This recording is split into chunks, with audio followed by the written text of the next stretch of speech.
Le ministre de l'Intérieur s'est engagé, lui, il y a quelques semaines, à ne pas expulser pendant l'année scolaire les étrangers vivant en France avec leurs enfants. Des enfants qui sont souvent intégrés et scolarisés.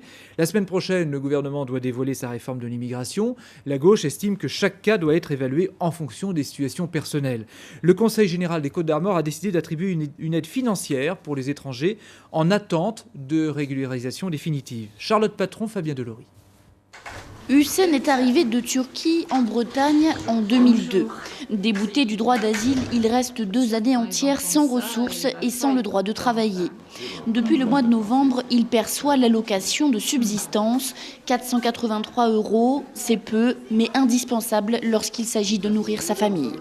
Avant, je n'ai pas quelque chose à acheter. Maintenant, je connais un peu acheter qu'un nouveau manger pour des dates commencent. Consommation date facile. Je prenais maintenant un peu l'avion ou quelque chose pour acheter pour nous, pour manger, ou vêtements pour les enfants, et pour nous aussi.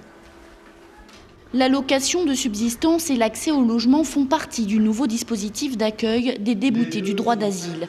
Un dispositif adopté mercredi à l'unanimité lors du vote du budget du Conseil général. Pas franchement dans la politique d'immigration du gouvernement, il fait grincer quelques dents. La majorité a dû trouver les arguments pour convaincre.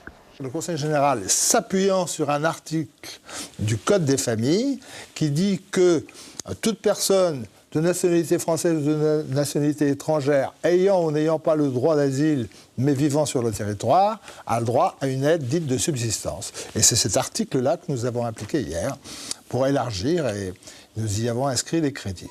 480 000 € de crédit contre 412 000 auparavant.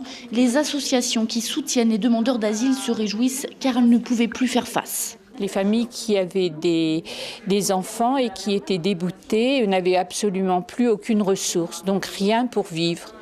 Elles devaient aller frapper aux portes des associations, Restos du Cœur, Secours catholique, Secours populaire, pour avoir des vivres et pour survivre, disons.